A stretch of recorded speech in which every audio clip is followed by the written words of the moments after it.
Today I'm going to be speaking to Tonny Luyimbazi. He's the Executive Secretary, also the coordinator for the country coordinating mechanism for the Global Fund. Good morning to you, and thank you for putting up the effort. Thank you so much. Good morning, and thanks for having me this morning.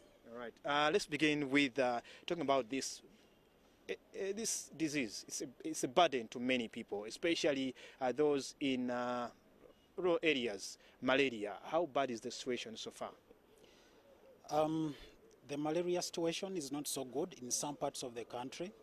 We've seen upsurges in this country, and of course an increase in deaths in some parts of the country, especially among the children under 5.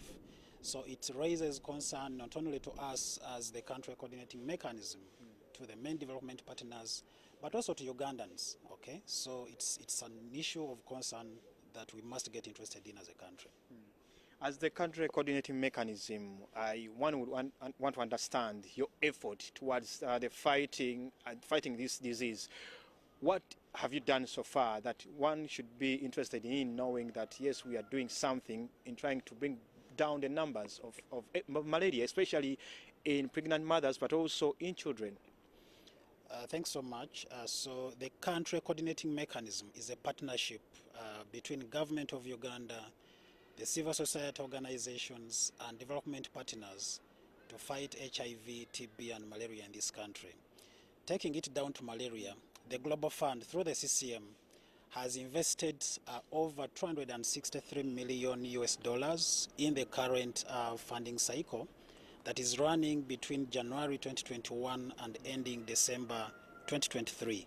And of course the Global Fund has also made a commitment already to continue supporting this country in the fight against malaria and the other diseases, and a commitment of over $267 million has been committed to support Uganda again in the fight from next year 2024 to 2026. So that is quite significant, and Ugandans out there should be interested in appreciating where we are. You know, when you talk about Global Fund, money comes here, you're talking about $260 million. What exactly is this money going to be doing in the fight against malaria? Yes, so these investments are tagged specifically to the following interventions. One, we have what we call the mass distribution of the mosquito nets.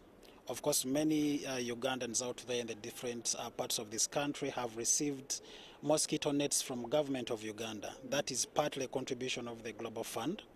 Okay, there is also what we call indoor residue spraying, where in some parts of the country we go ahead also to spray particular, homesteads or households where people stay, especially in the West Nile region in this country. But we also are supporting the malaria testing kits, especially those used by the VHTs at community level in the villages. We also support the malaria medicines and treatment. So when someone tests positive for malaria, they're expected to be put on treatment. So again, that is part of the contribution of the Global Fund. As you invest these monies, but you also have to know that we are dealing with a big challenge. We are now having mosquitoes that are insecticide resistant. This is a big challenge for the efforts of fighting malaria. How can we deal with this, especially at local governments, these districts, the local councils, the village health teams? How can we deal with this? Because it also has to come from the families. Sure, very important ones there. So much as we've done significant investments in the fight against malaria, but the communities and people out there must get interested in this. Why? Because we can't win the fight alone without the involvement of the communities. What we've seen just last week when we were doing our joint oversight visit with the board, we've realized that actually there is a low risk perception when it comes to malaria at community level. So someone feels sick, but they don't take it seriously until when they are put down completely, and they seek treatment when it's quite late in the facilities. Yeah, so again, communities must get interested to ensure that at least they build on innovations. Okay, we know right now that, of course, even the mosquito is changing behavior. Previously, we used to know that mosquitoes bite at night or maybe after 6, after 7. But right now we know that also mosquitoes can bite you before you enter your bed to cover yourself with a mosquito net. So there is need to also do a lot of behavior and social communication to ensure that we create more awareness at community level, but also the communities must be committed and willing to change part of their behaviors to ensure that we win the fight. Okay, these collaborations are one from your side as CCM, the country coordinating mechanism for the Global Fund, partnering with the government, especially with the Minister of Health, Minister of Education, and other line ministries. This coordination, how far can it go when we know that there is also abuse of funds? Previously, we saw what happened to your fund, the Global Fund. Yes, I know you are doing good work on coordinating and monitoring what's on the ground, but dealing with the issue of abuse, you invest these monies or you track these monies, but again, you may find that on the ground, in health facilities or wherever, these funds may not go to the proper use. How can you be able to track and make sure that, yes, there's something that is on the ground? Yeah, thanks. So what we do is at two levels. At national level, the principal recipients, TASO and the Ministry of Finance and Health, they report back to the CCM board on a quarterly basis as part of the oversight function to ensure that the resources that have been disbursed to these two entities are well utilized. So that is one part of the accountability mechanism. The other part of the accountability mechanism is also at community level, district level to start with. So Ministry of Health also disburses some money to the district local governments managed by the DHOs. But Ministry of Health this time what they do is to ensure that they provide guidelines on how that Global Fund grant should be used and must be used. So that is critical for members to know. But also those grants are always disbursed against an agreed upon work plan with specific activities on what those grants are supposed to do. Okay, so now the picture is quite clear that even when money is disbursed to the districts, they know what that money is supposed to be used for and how it should be used. So that is the other level of accountability.